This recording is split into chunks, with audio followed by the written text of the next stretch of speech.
폭풍 속을 걷고 있을 때 혼자 걷지 않는 비결은 하나님이 우리와 함께 하심을 믿는 것입니다. 오늘 이 시간 이 자리에 나온 우리 모두가 하나님께서 나와 함께 하신다는 이 믿음의 고백이 있기를 축복합니다. 거제도의 7월은 비가 참 많이 오는 것 같습니다. 습도도 높고요. 부산에서 이곳으로 이사 올 때에 자전거 하나를 챙겨왔는데 비를 맞지 않게 하려고 집에서 거리가 좀 있는 자전거 주차장에 놓아두었습니다. 잘 타지 않다가 어느 날 타려고 보니 잘 사용하지 않고 방치한 탓에 녹이 많이 쓸어 있었습니다. 이처럼 사용하지 않는 물건은 녹이 슬고 방치되어 있다가 결국 버려지고 맙니다. 18세기 영국 감리교 목사였던 조지 휘필드 목사님은 좀 쉬면서 일하라 라는 말에 녹슬어서 없어지느니 차라리 닳아서 없어지는 것이 더 낫다라는 말을 했습니다. 신학교에서 교수님을 통해 이 말을 처음 듣게 되었을 때 마음에 큰 감동이 되었습니다. 나도 하나님께 쓰임받아서 닳아 없어지는 인생을 살아야 되겠다. 그렇게 결심하고 살아온 지 24년이 지났습니다. 하나님께 쓰임받아서 조금 닳아서 키가 조금 작아졌지만 하나님께 쓰임받는 기쁨은 세상의 그 어떤 기쁨보다도 바꿀 수 없는 큰 행복임을 믿습니다. 하나님을 만나지 못하고 만일 제가 제 이익이나 목적을 위해 달려가는 삶을 살았더라면 제 재능과 열심은 누군가를 짓밟고 서는 일에 사용될 수도 있었을 것이고 진정 가치 있는 삶을 살아내기가 어려웠을 것입니다. 그러나 여러분, 우리가 믿는 것은 진리와 생명에 관한 것이어서 인생의 목표와 삶의 자세에 영향을 줍니다. 이처럼 믿음은 단순히 의욕과 열심을 부리는 문제가 아닙니다. 믿음은 진리에 근거해서 생각하는 것입니다. 다시 말해서 하나님이 무엇을 좋아하시고 하나님은 어떻게 일하시는가 하는 그분의 뜻과 성품을 아는 것입니다. 오늘 우리가 나눌 느헤미야서의 말씀을 통해 우리가 어떻게 살 것인가, 무엇을 위하여 살 것인가를 다시 한번 고민하고 삶의 원리와 자세가 하나님이 기뻐하시는 모습으로 변화되는 시간 되기를 축복합니다. 지금 여기서 생명이 자라나는 일을 시작하는 한 사람이 등장합니다. 느헤미야는 유대인이었습니다. 하지만 그가 태어난 곳은 유대 지방이 아닌 페르시아 지방 이방 땅이었습니다. 그러나 느헤미야는 페르시아의 신을 따르지 않고 하나님에 대한 확고한 신앙을 가지고 있었습니다. 느헤미야는 종교 지도자는 아니었지만 이방 땅에서 신앙을 지키며 또 조국에 대한 그 사랑이 누구보다도 남달랐습니다. 아닥사스다 왕 제20년 기슬러월 즉 9월에 느헤미야가 수상궁에 있을 때입니다. 형제 가운데 하나였던 하나니로부터 예루살렘 성문은 회파되었으며 자신의 민족과 형제들이 큰 환난과 능욕을 받고 있다는 소식을 듣게 되었습니다. 여기서 느헤미야는 자기 민족의 비극에 대해 애통해하며 하나님 앞에서 자복하며 긍휼히 여겨주실 것을 간구하였습니다. 이방 땅에서 왕의 술관원이 된 느헤미야는 마침내 왕의 허락을 얻어 예루살렘 성을 중건하기 위해 예루살렘에 도착하게 되었습니다. 이렇게 느헤미야는 하나님을 중심으로 자기 인생의 비전을 반영하며 구체적으로 실천할 수 있는 목표를 가지고 있는 사람이었습니다. 하나님을 중심에 모시고 사는 사람은 이처럼 자신의 모든 것을 드려도 아깝지 않은 가치 있는 인생의 모습을 발견할 수 있습니다.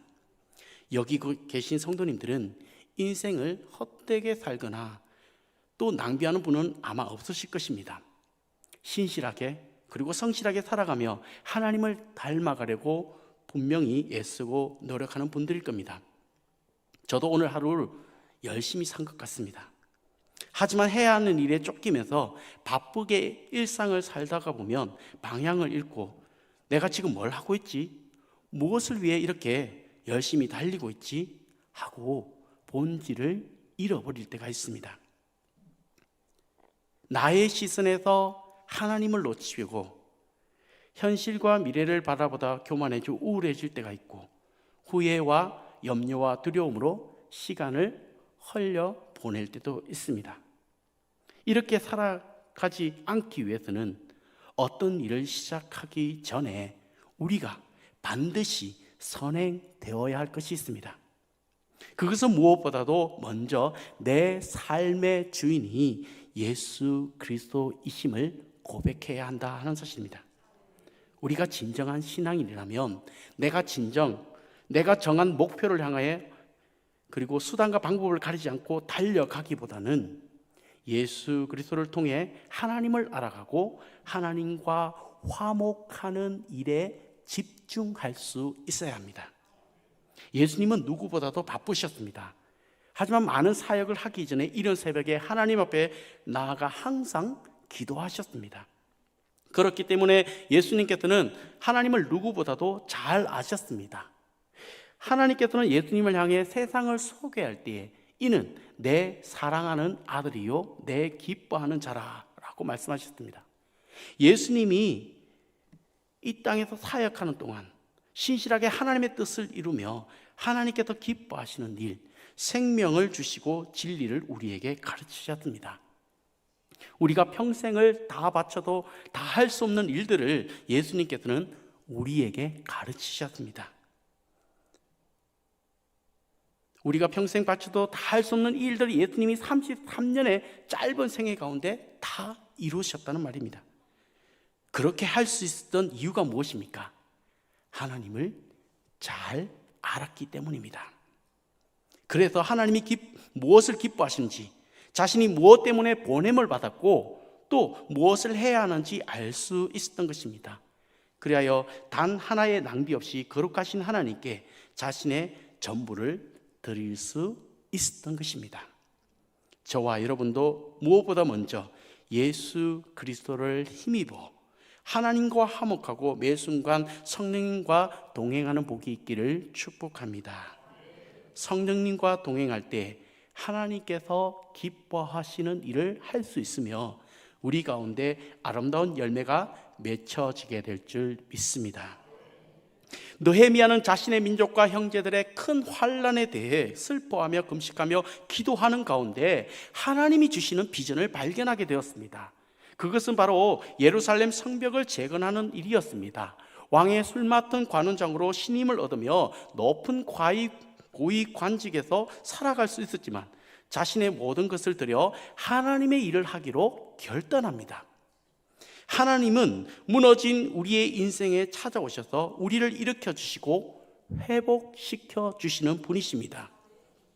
느헤미야처럼 나를 사용하여 무너진 자리를 다시 건축하여 하나님의 생명의 역사를 이루어가기를 하나님은 원하십니다.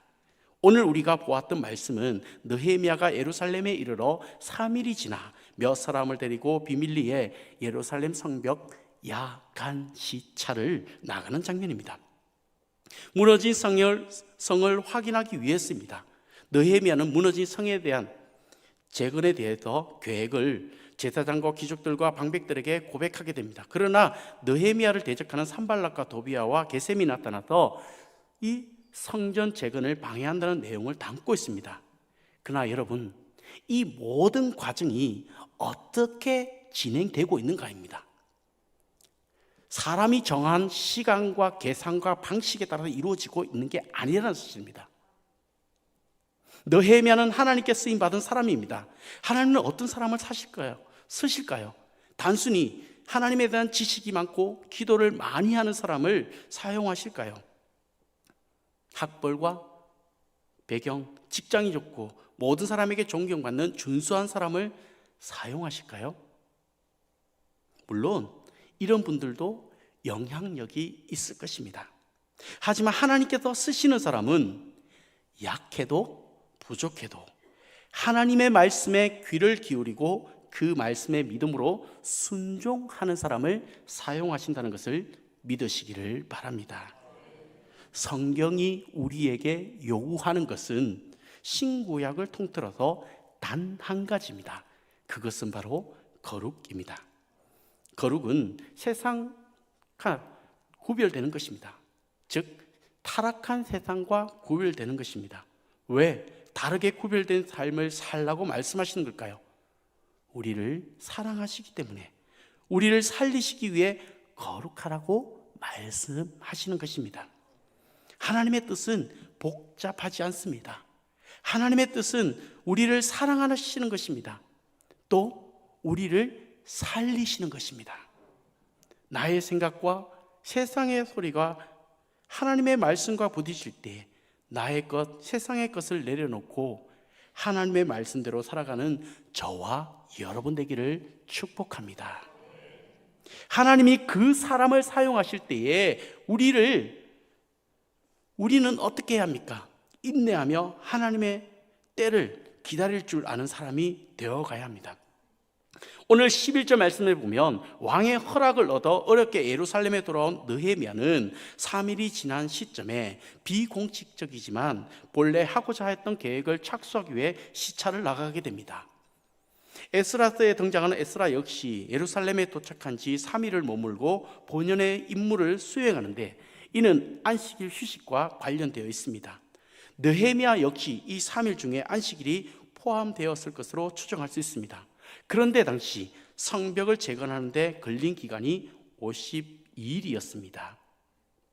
52일 중에 3일은 어쩌면 아무것도 안 하고 있기엔 긴 시간입니다. 특별히 저같이 성격이 급한 사람에게는 아무것도 하지 않기라는 엄청나게 기나긴 시간입니다. 힘든 시간입니다. 기한 내에 성전 재건을 마치려면 서둘러야 하는데 이 바쁜 때에 느헤미야는 무엇을 하고 있었을까요? 느헤미야가 3일을 어떻게 보냈는지에 대해서 성경에 자세히 기록되어 있지 않지만 기록되지 않은 느헤미야의 3일은 하나님 안에서 일하는 창조적인 시간이었다라는 말입니다. 12절 말씀,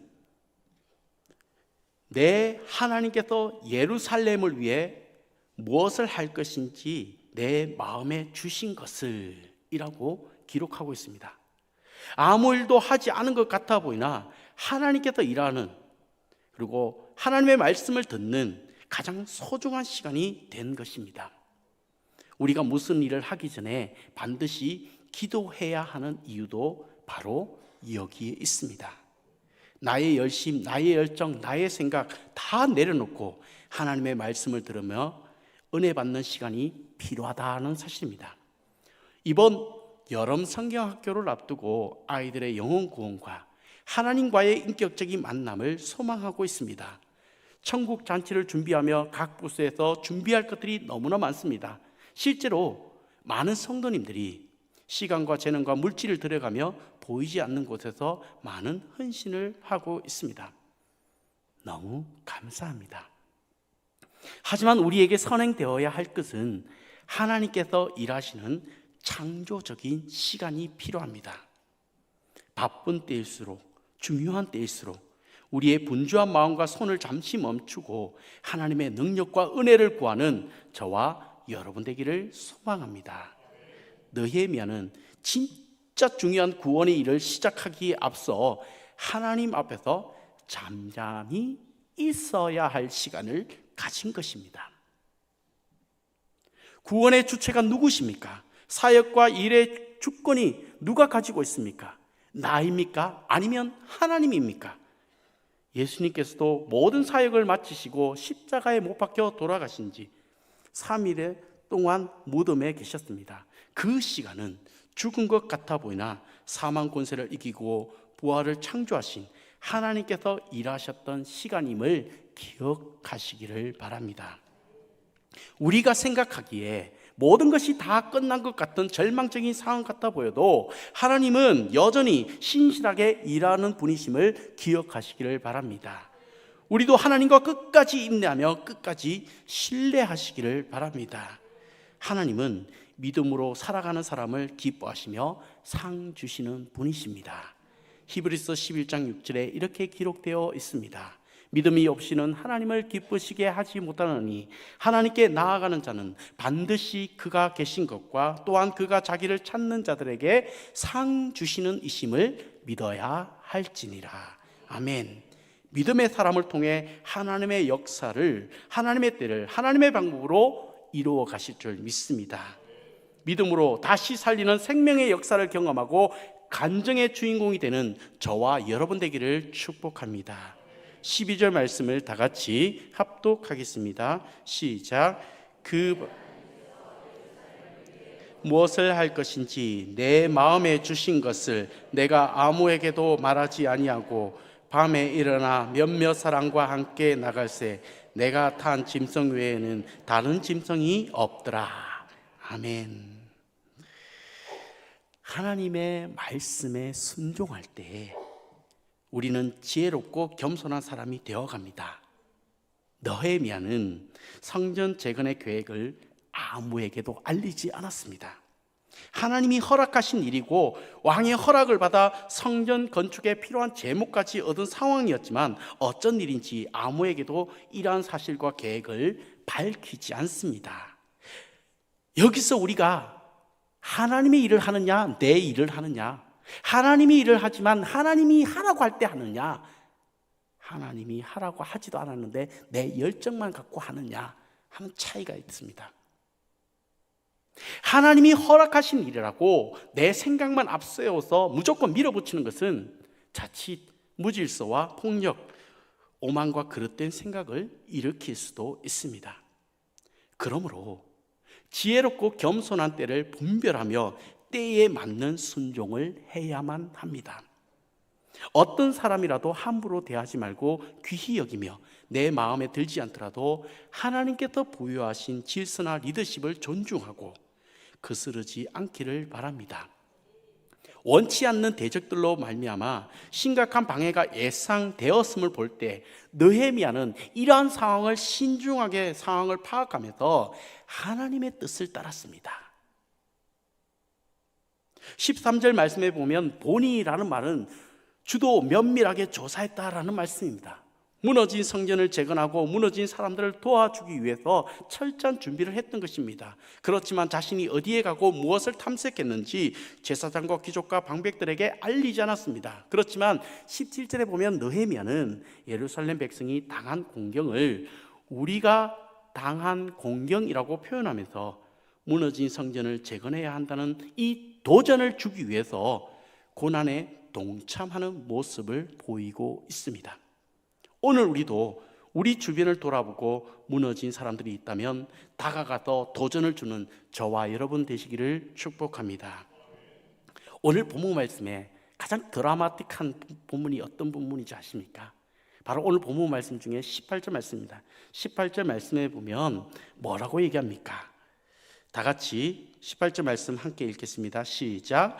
또 그들에게 하나님의 선한 손이 나를 도우신 일과 왕이 내게 이런 말씀을 전하였더니 그들의 말이 일어나 건축하자 하고 모두 힘을 내어 이 선한 일을 하려 하네. 아멘.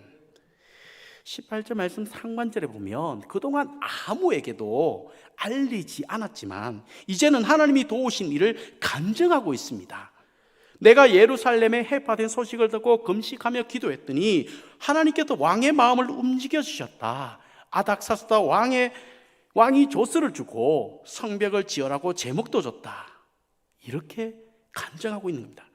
여러분, 누군가의 마음을 움직이거나 도전을 주기 위해서는 때로는 하나님께서는 나 자신의 간증을 사용하시고 내가 받은 은혜를 사용하신다는 사실입니다.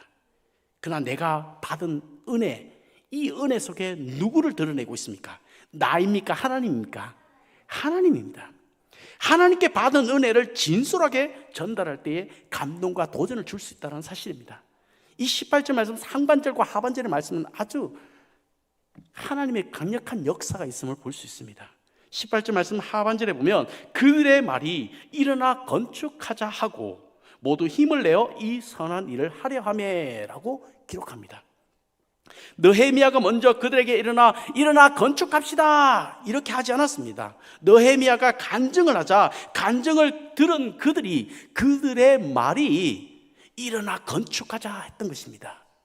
그럼 느헤미야가 전한 것이 무엇입니까? 느헤미야가 자신의 높은 그 직위를 이용하고 제목을 갖고 왔고 힘이 있어서 많은 사람들 데리고 왔기 때문에 우리가 이렇게 세웁시다 하면서 자기가 해내겠다라는 자기 입장을 드러냈습니까? 아니면 하나님을 드러냈습니까?